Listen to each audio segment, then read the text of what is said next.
Welcome to the Underground, the Steel City Underground, the black and gold standard for Pittsburgh Steelers coverage.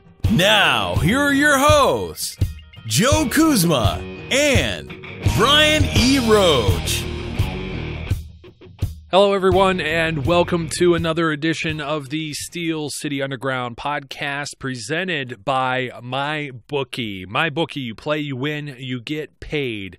My name is Joe Kuzma, and I am joined by my co-pilot up here cruising at a steady altitude of 40,000 miles. I don't even know if that's an accurate thing to say because I know nothing about aviation. But Brian, my co-pilot, Brian E. Roach, is here. More like, I would almost think, though, you would be better as a bombardier than a co-pilot.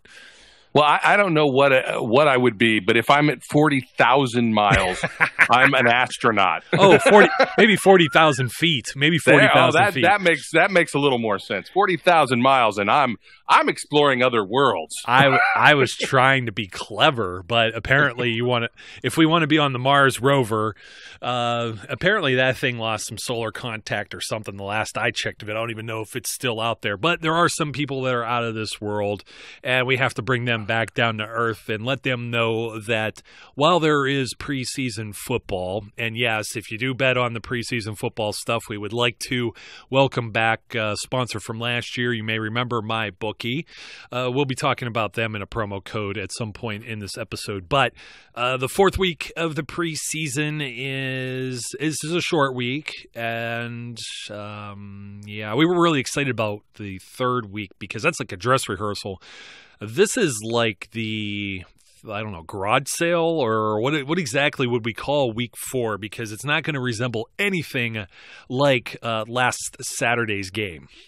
Here's what week 4 is. Something that needs to be endured to get to the first week of the season. Ooh, that's pretty good. Well, what we're going to do today is we're not going to really preview. I don't know. We may have called the show a preview of the Titans. It's more a preview of what you could expect from that game. But more or less, we're going to take a look at some players that they're on a lifeline here. They need a good showing Thursday night against the Panthers to possibly secure one of the final roster spots. I do believe, and you may agree with this, that I think the coaching staff already has this all figured out for the most part, but a lot of practice squad stuff, which could parlay into a spot on the 53 if there's like injuries and other things that happen, could be at stake with Thursday's game. There's going to be a lot of names you're not going to hear. I think we should bang some of those out real quick. Of course, everybody that's been hurt, I doubt even if ready to go. TJ Watt, would you even risk putting him out on the field? I wouldn't. No shot. Yeah, Jesse James ain't going to be out there. Vance McDonald isn't going to be out there. Ramon Foster's not going to be out there. They're going to try and get these guys ready for week 1 at Cleveland. Antonio Brown's not going to be out there. Ben Roethlisberger, healthy, not going to be out there.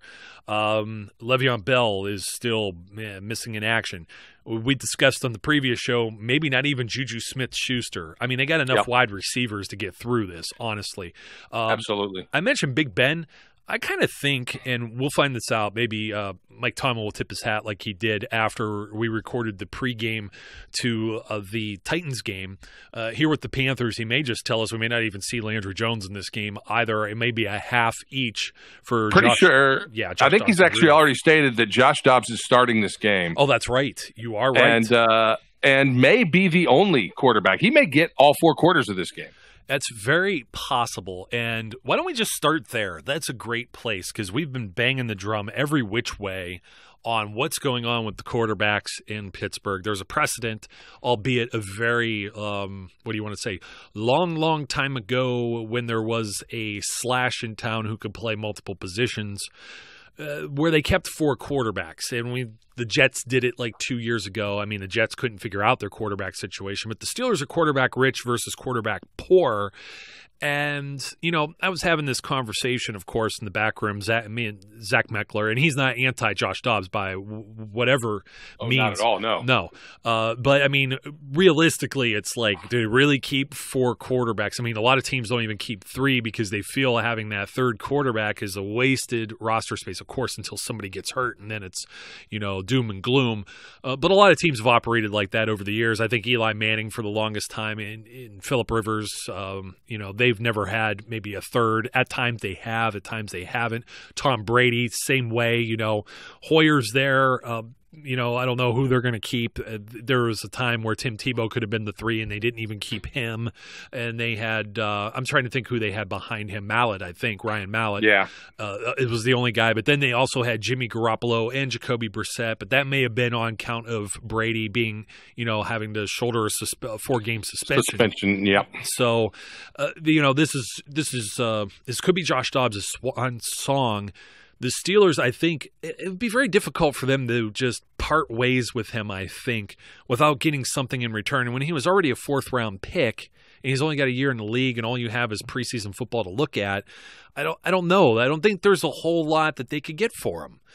No, and trade him is probably very limited. I mean, unless something transpires in this final week of preseason games where somebody gets hurt someplace, there's a desperate need for another quarterback, maybe. But the problem is, how are you going to get any value for a guy that you're more than likely going to cut?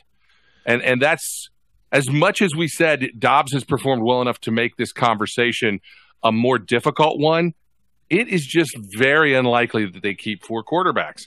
And so it's that puts them in a tough selling position, because other teams are like, you're not going to keep that guy. Why should I trade for him? It's almost like when we've talked about this with the waiver stuff too. It's like when the Steelers had 2 good punters in camp. They had Brad Wing, They had Jordan Berry, and they were able to get a conditional. It ended up being, I think, a 7th rounder for Brad Wing with the Giants, because the Giants were so far down the waiver claim list that and they were desperate for a punter. That's what it's going to take. And if you remember, the Indianapolis Colts traded for Jacoby Brissett, and he was traded straight up for wide receiver Philip Dorsett. There was a need on both sides, New England with wide receiver and the Colts for quarterback, obviously with Andrew Luck being out the entire season last year. And that happened like September 2nd, as I see here. I'm reading it. So, I mean, it's not a real big precedent. Even Garoppolo's trade, even toward the end of the season with the Niners, was that a 2nd-round pick, I believe? I mean, and he was a 2nd-round pick. So, I mean, what are you really going to get? Is anyone going to be happy with whatever they get, even if it were a 6th or 7th round conditional pick for Josh Dobbs? And the condition would probably be that he's at least on the roster. I made the argument, though, like, you got a bunch of players that are inactive on game day. And I understand, really, even past these teams, they don't keep a 3rd quarterback because the 3rd guy usually doesn't get any reps. That's the reason why, Landry looked like a fish out of water a lot of times too. Now he runs the scout team, and he's the guy that gets the opposing team reps. But it's not like anybody's taken like reps other than Big Ben in these practices with the first team offense or anything.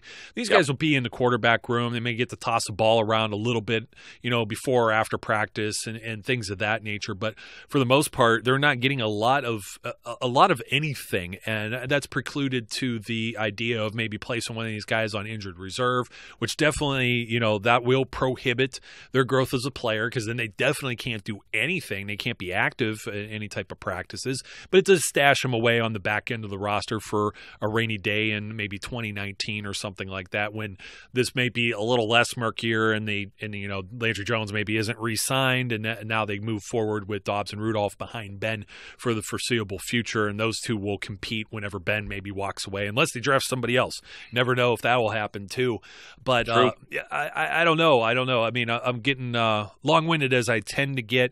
I could see them I could see them keeping 4 because there's a few spots where I'm like, you know what, there could be a casualty there because really doesn't matter if it's an offensive lineman that's inactive or whatever. If they're going to move somebody on the off for the roster or whatever because another position gets injured or something like that, we're going to be breaking down the whole entire depth chart, and we're going to try and make our 53-man predictions following the game after we get to see what a few of these other guys do. But the quarterback battle is, let's put it this way, interesting. I think if Dobbs has a great game, he makes the decision that much harder. If he goes out and stinks it up against what's basically going to be at least second, if not third string guys coming out the gate in the first quarter that he's going to be up against, then I think the decision becomes even easier. Yeah, it's an important game for him, just in many ways. Look, I think it's a potentially classy move by the Steelers, not because they are shopping him, but it's showcasing him. It gives him the opportunity to put tape out there. And a lot of times that's what this fourth game is for, regardless. Yes, the Steelers are still doing analysis. Yes, they're looking at some of these guys trying to decide who's going to maybe get the last few roster spots, but more than likely it's who's going to be the guys we want on the practice squad. Who are the guys we think we can develop and maybe eventually become contributors on the 53, just not right now. But with Dobbs, it's a little different because I think, he's performed well enough that had they not drafted Mason Rudolph, obviously this isn't even an argument, but that it makes it a tougher decision. He's shown growth. He's shown continued upswing and continued potential. And this will be an important game for him to show that I'm at the point where I can dominate against the JV and the second tier level guys. And you need to take note of that. Even if the Steelers decide to only keep 3 and they try and sneak Dobbs onto the practice squad by putting him on waivers, cutting him, letting him go through the situation and hoping he slides through. It gives him a better option if somebody is in need, which I think is a good move. But it also is, it's just the way of the world. They need to see what he's got in an extended set of series. Yeah, Brian, and just to clarify, when I was talking about our buddy Zach Meckler, one of the wizards at PFF now, he's just talking about the numbers game, about, teams just don't do the 3 quarterback deal. And I totally get it. I'd be vehemently opposed against this if Josh Dobbs didn't have the preseason that he's had, where he's been leading these 75, 80-yard touchdown drives and, looking like a true leader and having a grasp of the offense. So it'd be interesting to see what he does, especially since he's going to be in there with there's going to be some inconsistency because these are guys, while he might be practicing with them, again, it's a bunch of mix and match parts. We may see like a Big Al out there. We may see we're not going to see Pouncey. No. Gilbert possibly. More than likely, it's going to be like B.J. Finney as the center. DeCastro has been out there during most of the preseason too. So again, it's moving pieces and parts. When you get guys like R.J. Prince, for example. Now, here's a gentleman that's one of the backup guards, and when you have B.J. Finney already sliding into, where Ramon Foster would be, you have Matt Filer, who did make the team last year, and we're going to break down the numbers, but R.J. Prince is a guy, and I saw him up close and personal, big kid, and he's got baby face on him too, man. It's pretty cool. Makes me feel so old. But R.J., man, huge guy. He's been one of the camp phenoms. If you listen to SNR over on the Steelers app or their website, yeah, and he got tagged with the penalty the other night, so he's a guy that's on the bubble. Okorafor, who got drafted, not so much on the bubble. He will be out there. He's been the tackle eligible guy. He's been the one that's been playing both sides. They kind of ask him, which side do you have a preference or anything like that? What do these guys answer? They say, yeah, wherever you're going to put me to play, because they want to play in the NFL. That would be my answer too. But I think of the wide receivers, this is going to be tough because this Dobbs decision ripples through a whole bunch of stuff. Last year, we were talking about whether or not they would keep 6 wide receivers. I don't see how any way possible they could keep more than 5, and that means the guys on the lower end of that totem pole, Darius Hayward-Bay and Justin Hunter, they are the guys that need to kind of keep their spot because they were here last year. And behind them, Damone Patterson, Quadri Henderson, Justin Thomas, Trey Griffey, Tevin Jones. Now, Trey Griffey appeared with the ones. The Steelers must know something we don't. Maybe practice squad bound. Patterson had been one of the other camp phenoms. May also be practice squad bound because he's kind of disappeared since the big first game he's had. I think he had an okay week 2 game, and then there was just nothing that came out of the Titans game.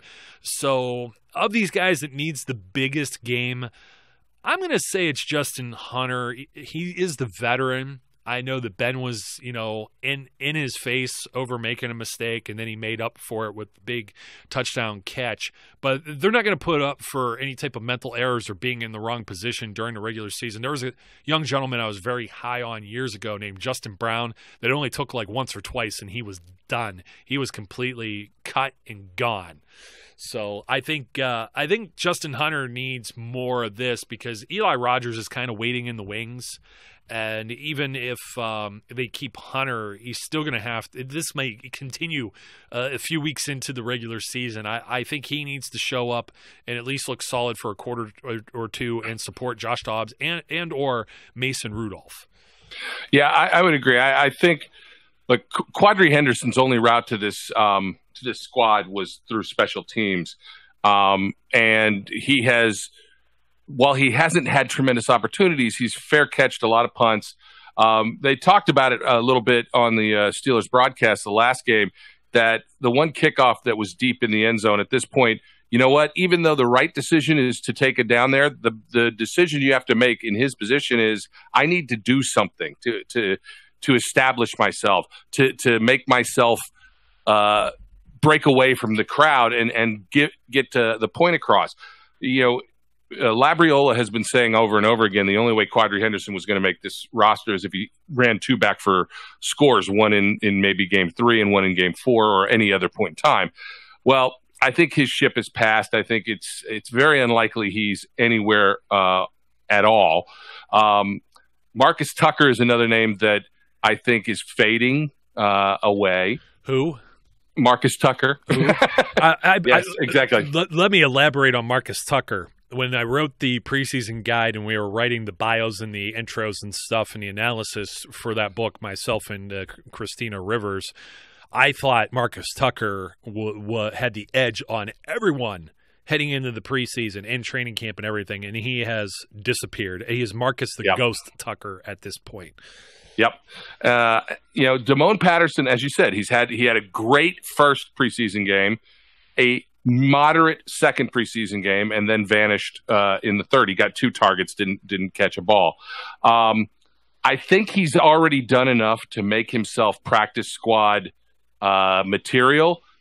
If he has a huge game in this final game, he could push to be on the 53, but I think it's unlikely. I think you're right. I think Justin Hunter has to have a good game, but I think he's pretty solidly in place. I'm really, really curious about Trey Griffey getting reps with the ones. I don't know what that means. I don't know if it was just let's see how he operates with the big boys.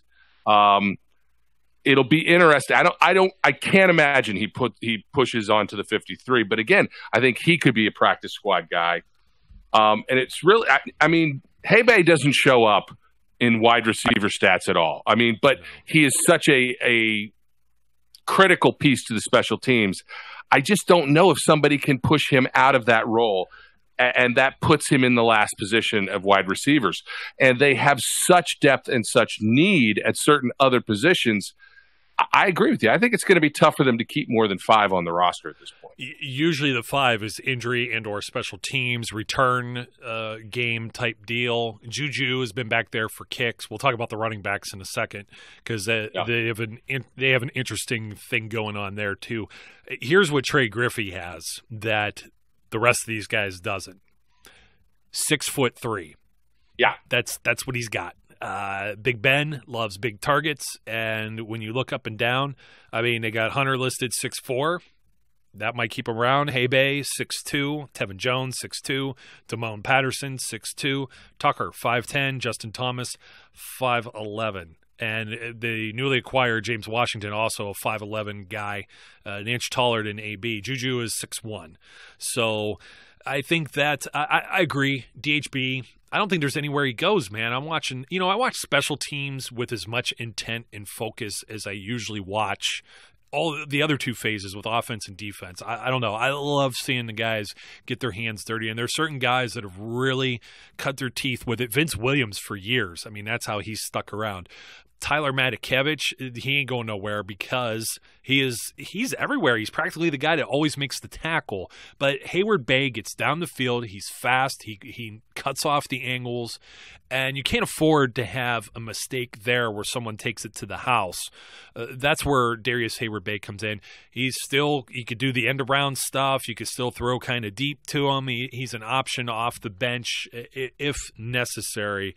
And you know what you've got with him, but I don't think that you know what you've got if you put a Damone Patterson or Trey Griffey or somebody else in that same type of role. Now, running backs, there's going to be a guy that makes this squad at the running back position or someone else that gets a token nod that's going to be immediately bumped off when we expect Bell to sign his franchise tag, his tender, and then they're going to have to put him on the 53, and that means one of the guys on is going to have to go. That happened to be Fitzgerald Toussaint last year. He's been in great shape, but here's another thing. This guy didn't see any carries week 3. I think they already know who he is. I know they changed some of the practice squad rules. He may be ineligible now. I think he's been on it a total of 3 years. I'm not sure if it's like consecutive or whatever, however that needs to work. But you can only be on it for so long, and then you're done. You got to move on. So James Conner is in no danger here. I even think Conner sees time. Maybe a quarter. He's kind of in the veteran privilege there, I think, even though he's not technically a veteran. This is going to be maybe more of Jalen Samuels. Let's see more of what he can do. Stephen Ridley also did not play in that other game. I think it's going to be between Toussaint and Ridley, James Summers and Jarvian Franklin. I don't think have a chance at all. They may get some touches because you just don't want to see the other guys get hurt. So a big game for many of these guys, I don't think it's going to matter. I think it's Bell, Conner, and Samuels. And once again, we've talked about this. They've kept David Johnson and Will Johnson. Almost like, you got that extra guy, it's an H-back, plus Roosevelt Nix, plus 3 running backs. This could be a situation where there's only 3 running backs. It's going to be Bell, Conner, Samuels. We're almost going into who's going to stay and go, but this one I think is pretty cut and dry. I don't know that Ridley or Toussaint, even if they make the 53, hang on when Bell signs his paperwork. Yeah, I agree with you completely. I think there's a chance that we see James Conner a little bit in this game. I think we see a heavy dose of Jalen Samuels in the first half, and I think the second half is audition time for everybody else.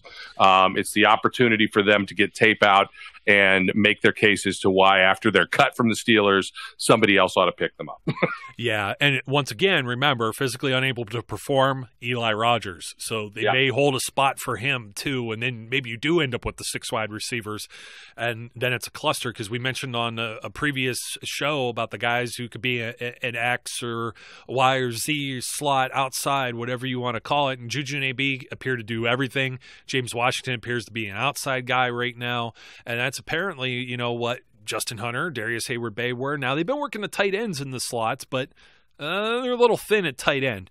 And I think it's going to have to be a big day for, I don't know if Pharaoh McKeever has much of a chance. Christian Scotland Williamson over on the kind of exchange program, really the guy who's bounced around the NFL right now and had some little bit of hype. The window is becoming ever smaller for Bucky Hodges. He looks like an athlete. He looks like he's healthy. The Steelers are banged up here. You hate to see anybody lose their spot because of injury, but if Bucky has a strong game, even with Josh Dobbs or Mason Rudolph throwing to him, or even just throwing blocks, getting out there and opening some things up for these running backs, he, you know what? They may have to roster a fourth tight end, and it might be Bucky Rogers at this point. Yeah, Bucky Hodges. Bucky Hodges. I said Bucky Rogers, didn't I? Tongue twister. But that's okay. It's you get the idea. Hey, you get the idea. Maybe he's a space cadet. Yoy. Double yoy. Yeah. Bucky Hodges. This is the position I'm going to keep my eye on the most in this game, simply because of lack of personnel. With Jesse James having the back contusion, Vance McDonald having the foot injury, Xavier Grimble having a procedure to keep him out. They really only have probably Bucky Hodges, Pharaoh McKeever, and Scotland Williamson even available for the game. So they're all going to see some time. And I think it's going to be Bucky's show more than anybody else. I think, Christian Scotland Williamson is an exception position. He's the 11th guy on a 10-man practice squad. He doesn't count. So he's going to get practice squad, unless they really just think he stinks. Yeah, correct. But, Mike Tomlin tends to be enamored of these giant people. When he sees big giant guys, he just kind of is like, ooh, a big giant guy. Maybe we could keep that guy around. He could be something. 6'9", 274, and on that same note, the guy they brought in, Zach Banner, 6'8", 360, to come in and play as one of the backup tackles that's been bouncing around. So, yes, aside from Big Dan McCullers and Alejandro Villanueva, he's basically trying to field a sumo wrestler team. Yeah, and Christian Scotland Williams is going to get his shot at the practice squad, and they're going to be able to see him throughout the year to see if he can develop his skills, and maybe turn into something next year for them down the road. I think as much as it would be cool to have a guy named Pharaoh on the team, I don't think that's happening.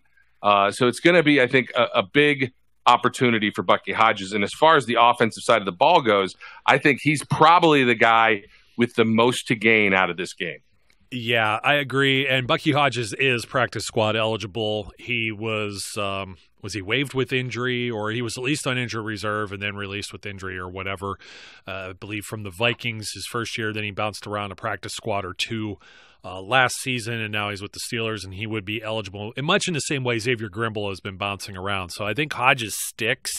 It's just interesting to see, when we run these, when these numbers are run, and we'll see what kind of game he has too, because obviously, like you said, with in the case of Scotland Williamson, well, if he stinks, then there's no reason to keep him around whatsoever. So we're gonna kick it over to the defense. Before we do, though, I want to remind everyone that who you're betting on is just as important as who you're betting with. That's right, folks. I'm talking about my bookie. Trust me, you know what? They've been the best bet for these online betting services for years. They've been in business for a long time. If you go online, you see that they also have great reviews, and they also have a mobile website. Important for all of you folks that are out there that have a phone or a tablet or anything like that. You go on one of these other sites, they're still using like Adobe Flash and crap like that you can't even function on the thing. You can't even make a bet on the team. But there's some pretty cool stuff that's going on with my bookie. They have in-game live betting. They have the most rewarding player perks in the business. And now for you fantasy football gurus, or maybe just, hobbyists that are out there that like to dabble in the fantasy football, you could even bet on over-under on fantasy points that an individual player will score in each game. I mean, they got a lot of information on their site, and then you could still go on there and actually bet on these things. And that one kind of opened my eyes, too. It's like taking the daily fantasy, like a DraftKings or FanDuel, to the next level with my bookie. So if you happen to go over there and join as a new player, they will match your deposit dollar for dollar if you use the promo code SteelCity. So visit my bookie, that's MYBOOKIE, and don't forget to use the promo code SteelCity when you create your account to claim your bonus. My bookie, you play, you win, you get paid. There are people who actually do this type of stuff and bet with preseason football. Not only the scores, but the fantasy things too, the over-unders. It's really interesting. I'm not sure what I would do with this game, because if Dobbs plays a full half, he might lead 2 or 3 scoring drives. But will the Steelers defense lock it down again, or is everyone going to go into panic mode? I will go with the latter. I think they go into the panic mode. You're not going to see Cam Hayward. You may see Hargrave or Tuitt. You may see Dupree.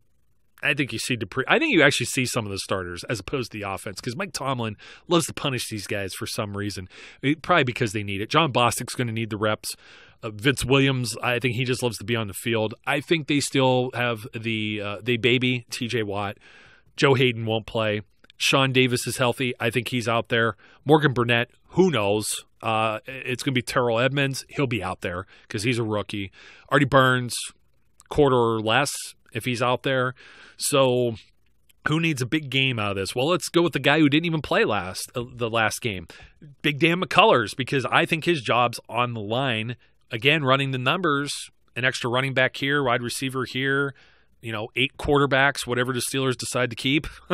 How many defensive linemen? I mean, I know you use them. You got to have them in. You have the field goal teams, you have the block teams and stuff like that. But his big body, maybe even easily replaced with the 7th rounder, Josh Frazier. And you know what? We were talking about the guy who really had kind of a decent game. Imagine if Levon Hooks comes through this again. He's been around the team. He's been on the practice squad for a year or so here. I think he might be able to bump Big Dan. Now, we were talking big body, 6'7", 352.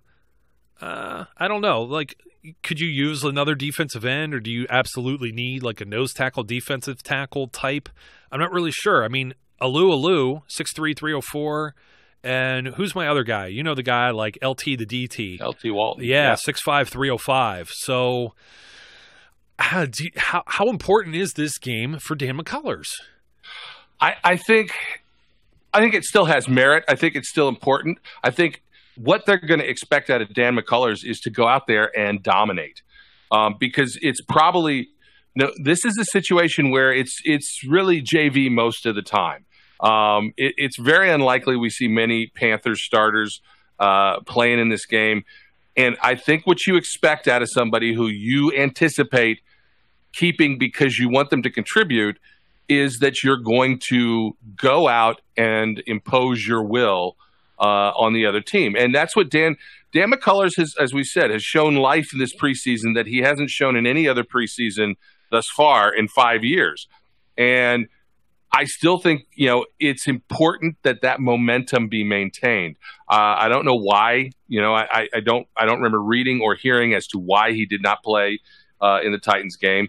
But I think this is still an important game for Dan McCullers. Not that I think, because I think he probably still sneaks onto the 53, just with the hopes that he can continue to progress. But if there's any doubt, this is the game that if he comes out and dogs it, maybe he doesn't. So I think he's still playing for his roster life at this point, and it's important. Look, I think LT Walton, Tyson Alou, those guys are probably going to be safe. Obviously Cam, Stephon Tuitt, Javon, Hargrave, they're all going to be on.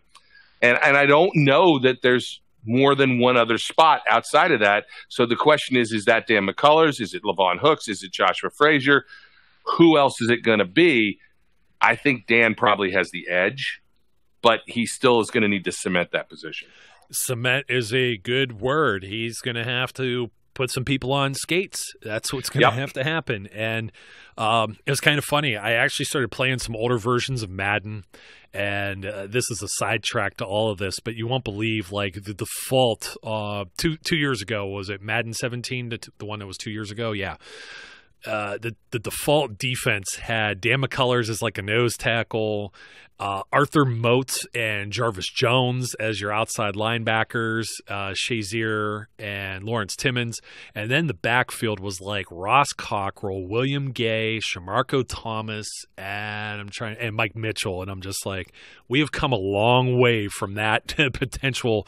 When you read that back, you can't help but wonder, how do we win any games? Well, I mean, Shamarko never made it to the starting lineup to begin with, I don't think, at all. No. He played 3-4 games tops, if that. Senquez Golson was also a rookie on that edition. That would have been the 2016 game. They always have the name a year earlier. So, yeah, 2 years ago, but essentially 3 games ago.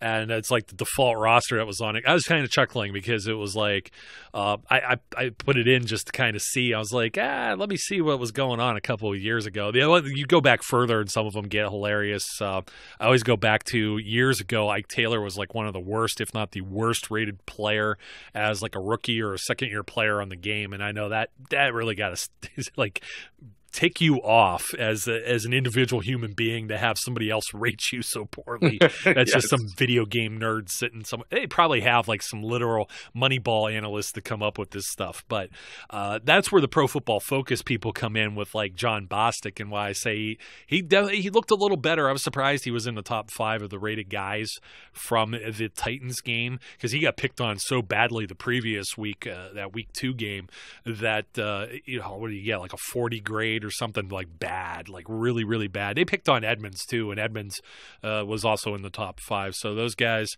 you have a good game, you have a bad game. And when I look at the linebackers, this has been my bone of contention as to whether or not they could keep an extra player in a position somewhere else.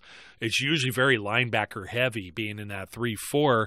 And I don't know that I see 10 linebackers. We're going to boil this down some more when we get to see this last game. But I think of all the guys that are here, we know who's practice squad eligible. We know who's likely going to stick to the roster.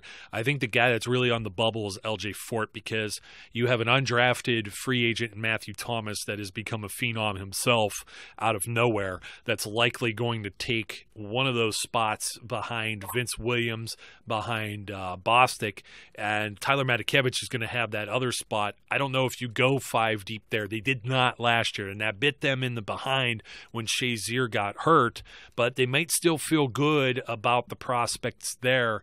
I don't know. I think LJ Fort has really got to show something. He is a veteran. I've liked him personally, and he almost became a hero in that playoff game. I mean, he was like a fingertip away from deflecting a pass and forcing a 4th down. That may have changed the complexion of that game, unfortunately. And it's the coulda, woulda, shoulda. It only counts in close only counts in horseshoes and hand grenades. I understand, but it's unfortunate, because this is a guy that seems to be the new Ross Ventrone that's always on and off the 53 and on the practice squad every other year. And I think his time has also run out in regards to that eligibility as well. Yeah, the thing about LJ Fort, and I remember when we watched this last game, Charlie Batch said, LJ Fort is just always making plays. And I thought, yeah, he is. He is always making plays when he's playing in the second half of preseason games. He's made a lot of big plays when he's been playing JV ball. And when he got his opportunities, they had to go get Sean Spence. And to me, that says everything you need to know about LJ Fort and his potential to be a contributor. Hallelujah. Hallelujah. Can I get an amen? That's what I've been trying to say with, there's some LJ Fort truthers that are out there. And I say the same thing. They know who he is. For what he's been doing, playing in preseason. But when you've been around like 4 years, you should be able to do something. You should be able to beat up on these guys, just like Arthur Moats did in that preseason game last year with the 2 sacks, 3 sacks. Yeah. Of course, you need, and James Harrison ragdolling somebody, I think, against the Lions. It's just like, The other thing about Matthew Thomas is he has been a special team stud. Yes. On top of doing well when he's been in the games and overperforming, really, based on expectations. He has been a special team stud. That's how Tyler Matakevich got on this roster a couple years ago, is by making him being a special team stud. He remains a special team stud. But, I think it's been very clear that Tyler Matakevich is not going to be your first tier kind of guy. LJ Fort is not going to be that guy. Matthew Thomas isn't that guy yet, but might be that guy. Yeah. And so that's while I think there's a chance they keep 5, especially if they don't keep Dobbs. That is a question. Who are they willing to expose to another team? Look, Matthew Thomas has made waves. Are you going to try and slide him onto the practice squad? Or are you, take the chance that another team's not going to go, you know what? We got some inside linebacker problems of our own. Let us bring this guy in. Yeah. I don't think they're going to do that with LJ Fort. So, it's. I think there's a chance that you're right. Teams have had multiple opportunities to try and get LJ Fort if they wanted him. Yeah. So, I mean, that sort of thing happens. As far as the outside guys, again, it's how many horses are in the race. Do they keep 8 linebackers, 9 linebackers, 10 linebackers? Keep your eye on Keon Adams. Keep your eye on Ola Sukami, Adeni, yes. Yes. I'm getting better at it. I'm so trying because when people even mess up my simple name, I appreciate when they get it right. And so I'm working hard on that.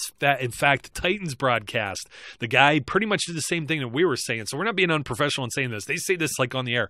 They literally said, we have a pronunciation chart in front of us and we're trying to do this to the best of our ability. Yeah. and he apologized for butchering the guy's name, and it's just the fact of life. I'm not around them all the time, and you know what? I've even got friends let's put it this way: nobody calls me by Joseph either. They call me Joe. Yeah. So we go by nicknames. He goes by Ola.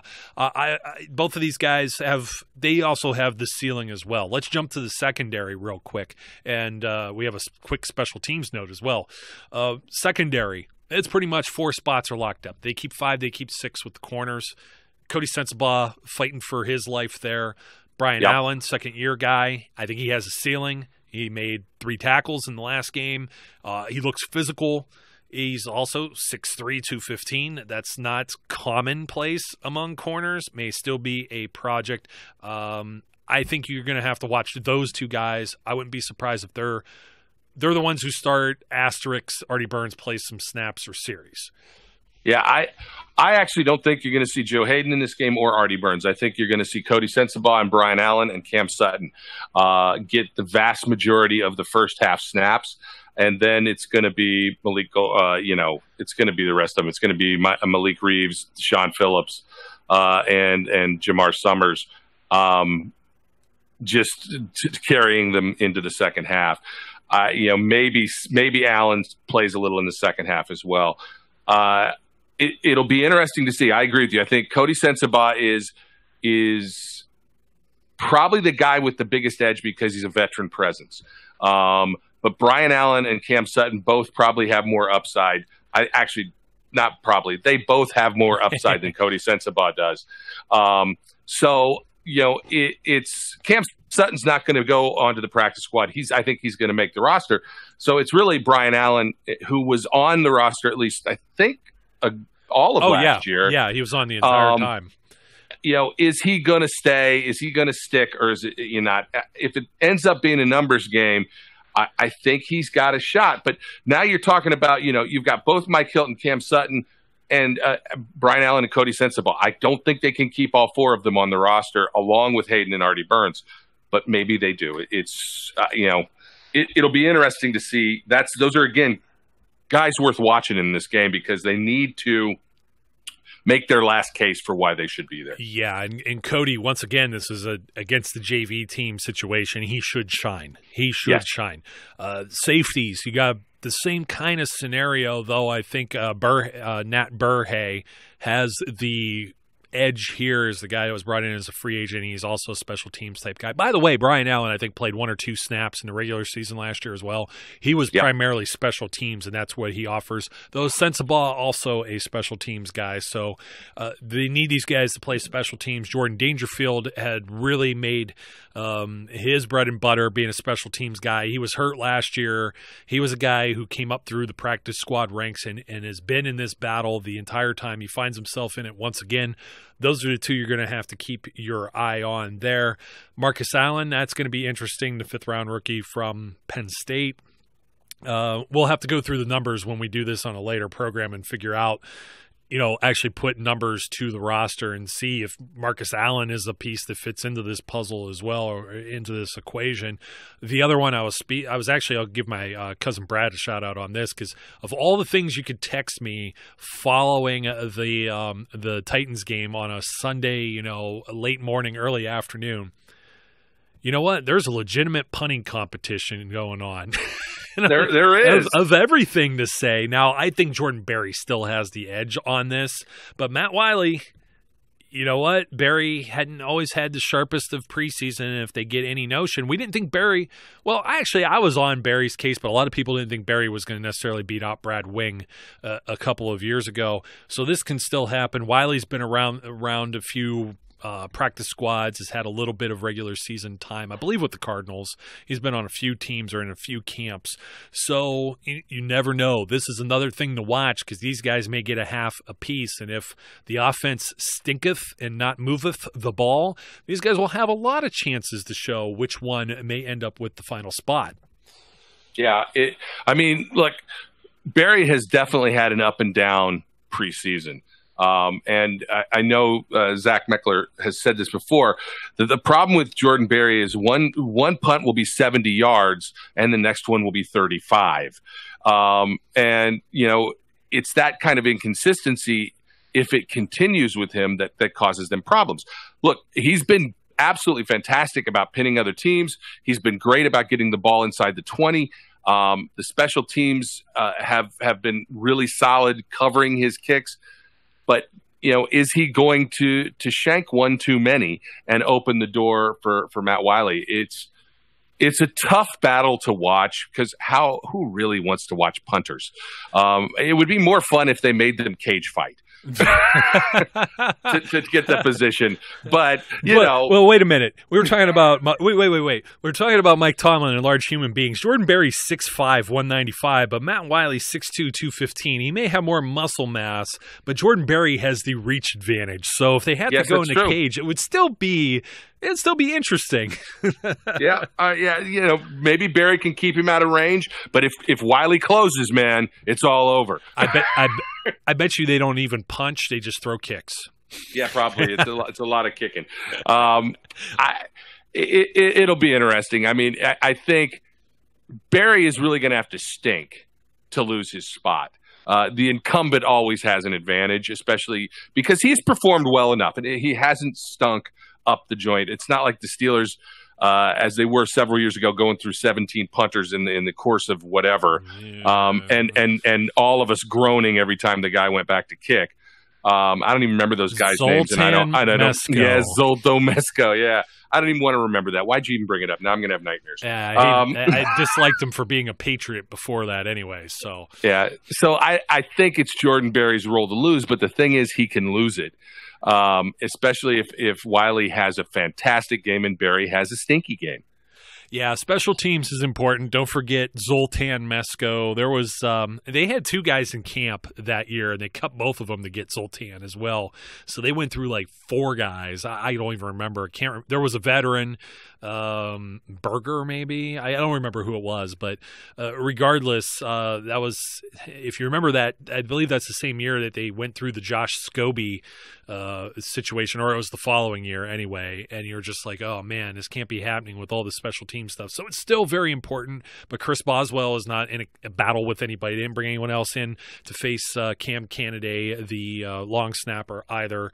So we'll have to see how that goes. And of course, you got all the return guys. You're going to probably anticipate Antonio Brown returning punts again. Cam Sutton, I thought he had his face like ripped off when he fumbled the ball the other day, and maybe he did, maybe he didn't. I know he was lobbying to one of the referees, but he's been returning punts in AB's absence. I don't know if that experiment will work. Eli Rogers comes back. He's been in that spot. Kick returners have been Juju. He took one to the house last season. They still have Artie Burns listed. I don't recall him ever doing anything. And then Fitz Toussaint, who has been incredibly ineffective at that position and he was like 2 years ago when he had that same position. So I don't think Fitz even cracks the roster, even if he is adequate at returning kicks, because he hasn't been. Yeah, I think. Look, as we said earlier, there was an opening for Quadre Henderson here if he could take advantage of it. It does not appear he can, so that means it's probably Juju again. I just don't see. I don't remember Artie Burns ever returning a kickoff either, but I guess he could. But if Fitz makes the team, that could be the reason he makes it. But I still don't think he does. No, nor do I. So, well, Brian, that about wraps it. The preseason will be over. We'll be able to guesstimate what players start. They'll probably start releasing them the very next day. They didn't have that cut down from 90 to 75 like they did 2 years ago and had for the longest time.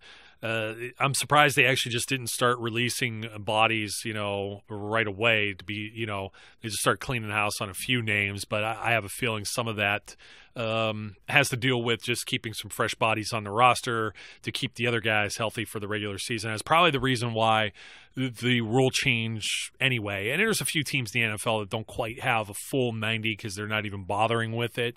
A lot of teams like the Steelers went, the whole camp with 91. They had that 90 plus with the gentleman from the UK. So will be interesting. That picture is going to shape itself. It really boils down to when you're talking about a 53-man roster, 47 of those spots locked down for sure, if not a few more, with just a handful that may be available for some of these guys like a Damone Patterson or LJ Fort or Dan McCullers that really have to state their case in this fourth preseason game.